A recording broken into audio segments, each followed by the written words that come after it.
Marwadi university మంచి భవిష్యత్తు కోసం తెలుగు విద్యార్థులు ఇష్టపడే యూనివర్సిటీ. కాల్ 9059052378 9059052379.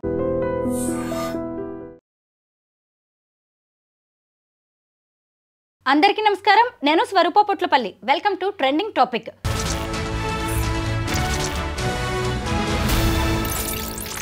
కొత్తొక వింత పాతకొ రోత అంటారు కదా, అలా కొత్తగా తన జీవితంలోకి వచ్చిన ప్రియుడే ముఖ్యం అనుకుంది. పాత భర్తని వద్దనుకుంది. ప్రియుడితో కొత్తగా జీవితం ప్రారంభించాలి అంటే తనకి అడ్డంగా ఉన్న పిల్లల్ని ఆమె చంపేసింది.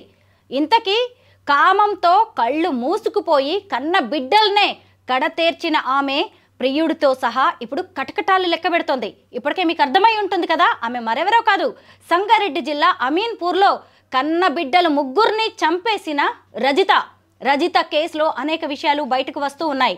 ప్రస్తుతం నాతో పాటు ఫ్యామిలీ కౌన్సిలర్ రజనీ రమ గారు ఉన్నారు. ఆవిడతో మాట్లాడదాం. మేడం నమస్తే. నమస్తే స్వరూప. నేను ఈ ముగ్గురు పిల్లల్ని చంపేసిన ఆ ఇంటికి వెళ్ళాను. ఇప్పుడు పోలీసులు ఆ ఇంటిని సీజ్ చేశారు. ఆ చుట్టుపక్కల వాళ్ళతో మాట్లాడితే ఎన్ని విషయాలు తెలిసాయో. భార్యాభర్త చక్కగా ఉండేవాళ్ళంట.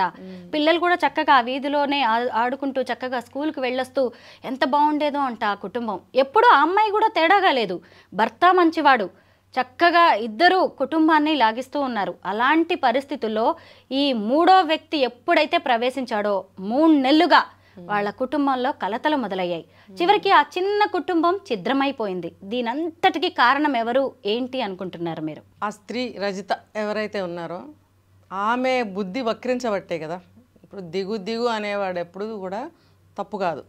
దిగవలసిన వాడే లోతు చూసుకోవాలి. అంటే చెడు కాలం పోయే కాలం అంటారు కదా. ఇప్పుడు ఆ ఇంటి భర్త ఎవరైతే ఉన్నారో పాపం ఆయనకి చెడు కాలం అనుకోవాలి, ఆవిడకి పోయే కాలం అనుకోవాలి. అంతే. ఇప్పుడు ఈ కామం కళ్ళు మూసుకుపోయిందని ఇంకా ఏవేవో చెప్తూ ఉంటారు మనకి. ఇగో ఇవన్నిటికీ ప్రూఫ్ ఈవిడ. ఎప్పుడో ఎక్కడో వినేవాళ్ళం. ఇప్పుడు ఫ్రీక్వెంట్గా తరచుగా జరుగుతున్నాయి ఇలాంటివి. ఏంటంటే కోరికలు చెప్పుకున్నాం మనం, ఇది కూడా చాలాసార్లు. ఆ బుద్ధి, ఎక్స్పెక్టేషన్స్ అనేవి, తర్వాత కోరికలు అనేవి ఎక్కువైపోయాయి. స్వేచ్ఛ కూడా ఎక్కువైపోయింది. ఇప్పుడేమో భర్త ఏమో ఏదో వెళ్తున్నాడు, ట్యాంకర్ వాటర్ సప్లై చేయడానికి వెళ్తున్నాడు ఆయన. ఇంకా ఈవిడ జాబ్ చేస్తుంది, తర్వాత అన్ని అవకాశాలు బయటకు వెళ్తుంది కాబట్టి. అలాగే ఎప్పుడో 10th క్లాస్ చదివితే ఇప్పుడు ఆ ఓల్డ్ స్టూడెంట్స్ గ్యాదరింగ్లో మరి ఆ ఓల్డ్ స్టూడెంట్ ఆయన ఫ్రెండ్ ఎవరో ఒక ఆయన శివ ఏంటో పేరు, అతను కలవడం ఏంటి, ఈమె బుద్ధి మళ్ళీ వక్రించడం ఏంటి. ఇప్పుడు ఇన్ని సంవత్సరాలు ఇష్టానో కష్టానో పెళ్లి చేసుకుంది. పెళ్ళి వన్స్ అయిపోయింది. 3 పిల్లలు పుట్టారు. ఒకళ్ళు కాదు, ఇద్దరు. ఈ రోజుల్లో ఒక బిడ్డ ఎవరికైనా పుట్టడమే చాలా అంటే చాలా కష్టమైపోతున్న రోజులు. 3 పిల్లలు పుట్టారు, చక్కని పిల్లలు. పుట్టినప్పుడు తను కూడా బాగానే పెంచుకుంటుంది కదా, చక్కని జీవితం, తను ఉద్యోగం చేస్తుంది. తను ఏమన్నా స్వేచ్ఛకి ఏమన్నా అంతరాయం కల్పించాడా భర్త? లేదు. తను ఎటు వెళ్తానంటే అటు వెళ్ళనిస్తున్నాడు, జాబ్ చేయనిస్తున్నాడు. మంచిగా కాపురం చేసుకుంటే చాలానే అనుకుంటాడు భర్త. మంచిగా జాబ్ చెయ్యి, నువ్వు ఇంట్లో పిల్లల్ని చూసుకుంటున్నావు, చక్కగా ఉన్నావు అంటే అంతకే ఆ భర్త తృప్తి పడతాడు. కానీ ఈమె బుద్ధి ఇలా వక్రిస్తుందని ఆయన ఊహించలేదు. చూడండి, ఎక్కడి నుంచో రాహువు పొంచి చూస్తున్నాడు అని అంటారే, అలా ఆ అబ్బాయి రూపంలో వీళ్ళ జీవితంలో చెడు కాలం అనేది దాపరించింది. ఇప్పుడు కలిస్తే కలిశారు. ఎంతవరకు ఉండాలి ఆ స్నేహం? మాటల వరకు ఉండాలి. పోనీ పాత మెమరీస్ ఏమైనా ఉంటే కాసేపు మాట్లాడుకోవాలి, వచ్చేయాలి. అంతే తప్ప మళ్ళీ అక్రమ సంబంధం పెట్టుకోవడం. అతనంటే మ్యారేజ్ కాలేదు, ఈమెకి అయింది కదా, 3 పిల్లలు. ఇంకా దీనికన్నా ముందు చెప్పాలంటే ఈమెకి ఎర్లీ మ్యారేజ్ చేశారు, ఓకే. అది కూడా ఆమెకు తగిన వయసు అతనితో చేయకుండా పెద్ద వయసు ఆయనతో చేయడం అనేది ఒక తప్పే. ఆ తప్పు, అది తప్పు అయినంత మాత్రాన ఇప్పుడు ఇంకొకరితో సంబంధం పెట్టుకోవడం కరెక్ట్ అని నేను 1% కూడా నేను చెప్పను. నువ్వు ఇప్పుడు 30 years క్రాస్ అయిపోయిందని 3 పిల్లల తల్లివి అయ్యావు. ఇంకా నువ్వు వృత్తిపరంగా ఒక టీచర్ అనేవాళ్ళు ఎప్పుడు కూడా బుద్ధులు నీతులు చెప్తూ ఉంటారు. మరి ఈవిడ బుద్ధి ఏమైంది, నీతి ఎక్కడికి పోయింది? నీకు 3 పిల్లలు ఉన్నారు, స్కూల్లో అందరూ పిల్లలే ఉంటారు, ఒక 50 మంది పిల్లలు. ఇంతమంది పిల్లలకి నువ్వు లేచిన దగ్గర నుంచి ఎన్నో పాఠాలు చెప్తుంటావే. మంచిగా చెప్తారుగా టీచర్స్ అనేవాళ్ళు. ఇలా ఉండకూడదు, ఇలా ఉండాలి, ఇది చేయకూడదు, ఇది చేయాలి, అటు వెళ్ళకూడదు, ఇలా తల్లిదండ్రులు చెప్పిన మాట వినాలి, ఇలా అన్నీ మంచిగా చెప్తుంటారు. మరి ఈవిడ బుద్ధి ఏమైంది? చెప్తారు చూడండి, మీరు అన్నారు ఆవిడ చాలా మంచిదట, నేను ఇంటికి వెళ్ళాను అని. భర్త కూడా చెప్తున్నాడు ఆయనకి ఎంత ఇష్టమో ఆ భార్య అంటే, ఎంత నమ్మకమో. అయితే ఇక్కడ పూర్తిగా మనం ఆమెను తప్పుపడుతూనే ఉన్నాం. ముఖ్యంగా అందరు తప్పుపడుతున్నది ఎక్కడ? ముగ్గురు పిల్లల్ని చంపేయడం దగ్గర. మీరు నేను అసలు ఎవ్వరు కూడా అసలు ఆమెకి చేతులు ఎట్లొచ్చాయో కూడా అర్థం కావట్లేదు. అయితే ఏంటంటే ఇప్పుడు ఆమె ఇంటర్ సెకండ్ ఇయర్లో ఉన్నప్పుడే పెళ్ళయిందంట ఇతనితో, రెండో పెళ్లి. ఇతనికి ఆమెకి 20 ఏళ్ల గ్యాప్ ఉంది. ఆ వయసులో ఆమెకి ఆ పెళ్లిని నో అనడానికి ఏమి కారణాలు కనిపించకపోవచ్చు, కుటుంబ పరిస్థితులు కావచ్చు, లేదంటే ఇంకో ఆప్షన్ లేకపోవడం, అట్లా అయ్యుండొచ్చు. తర్వాత ముగ్గురు పిల్లలు పుట్టారు. ఇక్కడ ఇంకొక విషయం మాట్లాడుకోవాలి. తల్లిదండ్రులు ఇలా 2 ఎకరాలు రాసిచ్చారు అనగానే ముందు వెనక చూడకుండా పెళ్ళిళ్ళు చేసేస్తూ ఉంటారు. కానీ ఈ వయస్సు గ్యాప్ అనేది రేపు ఇలాంటి దారుణాలకి దారితీస్తుందని ఊహించట్లేదు. ఖచ్చితంగా. అయితే మీరు చెప్పిన పాయింట్ కరెక్ట్. అయితే ఈ అమ్మాయి పెళ్లి చేసుకునేటప్పటికి అతను కూడా యంగే కదా. ఈ అమ్మాయికి 17 ఏళ్ళు, అతనికి అప్పటికే ఇంకా 20 ఏళ్ల గ్యాప్ అంటే చూడండి. ఓకే, ఉంటుంది. కొంచెం ఎంగే అని చెప్పుకోవాలి.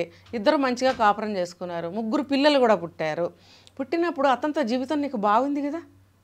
బాగున్నప్పుడు నువ్వు ఎందుకు ఇంకొకరితో వెళ్ళిపోవాలి? ఫ్రెండ్షిప్ అయితే మాట్లాడుకో, ఎప్పుడైనా కలుసుకోండి. సంబంధాలు ఎందుకు పెట్టుకోవాలి? ఇది మళ్ళీ ఆ ముగ్గురు పిల్లల్ని వదిలేసి వస్తే వాళ్ళు లేకపోతే జీవితంలో నిన్ను పెళ్లి చేసుకుంటా అన్నాడంట. అసలు ఈ వ్యక్తి గురించి మనం మాట్లాడాలి. పచ్చని సంసారం ఎంత నిప్పులు పోసాడండి 3 నెలల క్రితం వచ్చి. అతని బుద్ధి కూడా మంచిది కాదనేది ఈ మాటతో అర్థమవుతుంది.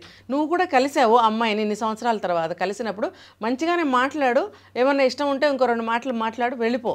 అంతేగాని నువ్వు ముగ్గురు పిల్లల్ని వదిలేసిరా, నువ్వు భర్త ఎందుకయ్యా నీకు? భర్తను పక్కన పెట్టి కాసేపు అనుకుందాం. పిల్లలు ఉన్నారు కదా, ఆమె వయసుకు తగ్గ పిల్లలే కదా. ఆ పిల్లల్ని వదిలేసి నువ్వు రా అని అనటం అనేది 30 ఏళ్ల వ్యక్తిగా అతను చాలా పెద్ద తప్పు చేశాడు, నేరం అని కూడా చెప్తాను నేను. ఒక కుటుంబాన్ని విచ్ఛిన్నం చేశాడు, తల్లి నుండి పిల్లల్ని, భార్య నుండి భర్తని దూరం చేశాడు. తన కోరిక మాత్రం తీరిందా? ఇప్పుడు అతను కూడా ఇందులో ఇన్వాల్వ్ అయ్యాడు కాబట్టి అతనికి కూడా అరెస్ట్ చేయడమో శిక్ష వేయడమో కొంత పార్ట్ ఉంది అతనికి కూడా. ఇప్పుడు అతను 30 ఏళ్ల వ్యక్తి, అన్నీ తెలిసిన వ్యక్తి, అతను ఇలా ఈ అమ్మాయిని అటువైపు లాక్కు వెళ్ళడము, పెళ్లి చేసుకుందామని అనడము, ఇదంతా కూడా అతను చేసిన ప్రథమ తప్పు. అయితే ఈ అమ్మాయిది తప్పు కాదా వినటం అనేది చెప్పేవాళ్ళు చెప్తారు. తన బుద్ధి ఏమైంది? తను కూడా ఆలోచించాలి. ఒక టీచర్ అండి, మామూలు ఆర్డినరీ కూడా కాదు. సరే ఏదో ఒక టీచర్, నువ్వు పెద్ద పెద్ద కాలేజెస్కో ప్రొఫెసర్గా ఏం వర్క్ చేయలేదు. ఇంత నువ్వు ఎలిమెంటరీ స్కూలుకి టీచర్ అయినా కూడా నువ్వు అక్కడ చేస్తున్నది అదే కదా, మంచి మాటలే చెప్తావు కదా. మరి ఇక్కడ ఏమైంది నీ బుద్ధి? కాబట్టి తను కూడా ఆలోచించుకోవాలి. తను చేసింది చాలా పెద్ద. ముగ్గురు పిల్లలు వస్తారు, వాళ్ళు ఊపిరాడకుండా చేసి చంపేసింది. అందరూ పెరుగన్నం తినటం వల్ల అని అన్నారు. అంటే ఇన్వెస్టిగేషన్స్ ఉంటాయి, తర్వాత బయట పడతాము మనం, మనకి శిక్షలు పడతాయనే జ్ఞానం ఉండాలి కదా ఆమెకి. ఇది ఇంగిత జ్ఞానం లేదా, మైనర్ ఏం కాదు కదా. ఇదన్నా ఆలోచించుకోవాలి కదా. ఇప్పుడు లైఫ్ మొత్తం పోయింది కదా. పిల్లలకి అంత్యక్రియలు చేయడానికి తీసుకువెళ్తుంటే చివరి చూపు చూడడానికి కూడా రాలేదంట రజిత. ఎలా వస్తుంది? తన చేతులతో తను చంపేసింది కదా. అయితే ఇప్పుడు వీళ్ళకి ఎంత పెద్ద శిక్ష పడుతుందో చూడండి. మొన్న అడ్వకేట్ గారు కూడా ఆమె భర్తతో మాట్లాడడం అనేది జరిగింది. ఆ చెన్నై అనే ఆయన అయితే డిమాండ్ చేస్తున్నాడు, అసలు నా పిల్లల్ని చంపడం ఏంటి, వాళ్ళని ఎన్కౌంటర్ చేయాల్సిందే అని. ఇప్పుడు ఇందులో పాక్సో కేసు కూడా ఉంది కాబట్టి ఆ చట్టం గనక అప్లై అయితే ఇంకా ఆమెకేమో ఉరిశిక్ష, అతనికేమో జీవిత ఖైదు పడే అవకాశం ఉంది అంటున్నారు. అసలు వెళ్ళిపో, నీకు అంతగా కావాలంటే వెళ్ళిపో. పిల్లల్ని ముగ్గురిని చంపడం ఎందుకు కదా. 3 నేరాలు చేసినట్టు ఇండివిజువల్గా చూస్తే, 3 ప్రాణాలు తీసింది, 3 హత్యలు. మరి ఎలా బయటపడుతుంది ఆమె? భవిష్యత్తు గురించి కనీసం ఆలోచించలేదు. అతనితో కలిసి జీవించవచ్చు అనుకుందే గానీ తను చేస్తున్నది ఎంత పెద్ద నేరం, అది రేపు దొరికిపోతే ఏంటి అనేది పర్యవసానాలు ఆలోచించు. ఇప్పుడు అసలు లైఫే లేకుండా పోతుంది కదా. ఉన్న లైఫ్ పోయింది, అది అసలు ఉండదు. తను కోరుకున్న లైఫ్ అసలు ఉండదు, ఉన్న లైఫ్ పోయింది. పైగా అసలు సమాజాన్ని ఫేస్ చేయడం, అసలు ఏ తల్లిదండ్రులైనా ఎవరైనా బెయిల్ ఇవ్వడానికైనా వస్తారా? చాలామంది చెప్తారు చూడండి, భర్త ప్రేమగా చూస్తే చాలు ఏం లేకపోయినా ఉండొచ్చు. అతను భర్త ఎంత బాగా చూసుకుంటున్నాడండి, ఏం లోటు చేశాడు తనకి. అతనితోనే ఉన్నావు కదా, 3 పిల్లల్ని కన్నావు కదా, నువ్వు చక్కగా జాబ్ చేసుకుంటుంటే చేసుకొనిస్తున్నాడు కదా, నీకేం బాధ వచ్చింది, ఏం లోటు జరిగింది ఈ పని చేయడానికి? కేవలం ఆ ఒక్క విషయమేనా? కంపారిజన్ అనేది ఇక్కడ. ఆ ప్రియుడితో 10వ తరగతిలో పరిచయమైన వాడు, కలిసి చదువుకున్న వాళ్ళు అతనికేమో ఇప్పుడు 30 ఏళ్ళు వచ్చినా పెళ్లి కాలే, 30 ఏళ్ళకి ఈమెకేమో 3 పిల్లలు. అటు చూస్తేనేమో భర్తకి ఆమెకి 20 ఏళ్ల గ్యాప్ ఉన్నట్టుగా కనిపిస్తుంది. ఇతన్ని పోల్చి చూసి అంటే ఈ పిల్లలే లేకపోతే కొత్త జీవితం మొదలు పెట్టచ్చు. నేను ఇక్కడ ఇంకోటి కూడా అబ్జర్వ్ చేసింది ఏంటంటే, అంత గ్యాప్ ఉన్నందువల్ల ఇప్పుడు ఇతనితో వెళ్ళిపోయిందని కూడా అనుకోవటానికి లేదు. ఇప్పుడు కొత్తగా పాత స్నేహితుడు వచ్చేటప్పటికి ఫీల్ అయిపోయింది అనమాట, హీరోయిన్ లాగా ఫీల్ అయిపోయి, అబ్బా నన్ను చూసి కదా ఇంకా నన్ను ప్రేమించి నాతో ఇష్టపడి నన్ను పెళ్లి చేసుకుందాం అని అడుగుతున్నాడు, నేను చాలా గ్రేటు, చాలా అందగత్తని అనుకుని ఫీల్ అయిపోయి ఏవేవో ఊహలు పన్నేసుకొని ఇదిగో ఈ పనులు చేయడం, చివరికి అది పోయాయి ఇది పోయాయి. కానీ ఈ రజిత స్టోరీ అనేది ఇలా కళ్ళు కామంతో మూసుకుపోయిన వాళ్ళ కళ్ళైతే ఇప్పుడు తెరిపిస్తుంది. ఇక నుంచి అయినా ఇలాంటి ఆలోచనలు ఇంకా చాలా మందిలో ఉండొచ్చేమో, ఎవరు చేసిన స్వరూప గారు చివరికి వెళ్ళేది జైలుకే, అంతే చిప్పకూడు తినాల్సిందే. నువ్వు ఎన్ని కలలు కని ఎంత మందిని హత్య చేస్తావో ఆ కళలు నెరవేర్చుకోవడం కోసం ఈ హత్యలు చేసిన వెనువెంటనే ఆ కళలు కూలిపోవడం తథ్యం, వెంటనే వెళ్ళవలసింది జైలుకే. అది ప్రతి ఒక్కళ్ళు ఇలాంటి ఆలోచనలు ప్రతి ఒక్కళ్ళు తెలుసుకోవాలన్నమాట. ఇది చేసిన వెంటనే మనం ఎక్కడికి వెళ్తాం, వాడి దగ్గరికి వెళ్ళాం, జైలుకి వెళ్తాం అనేది తెలుసుకోవాలి. ఆడవాళ్ళైనా అంతే, మగవాళ్ళైనా అంతే. చాలా మంచి మాటలు చెప్పారు. Thank you so much Rajani గారు.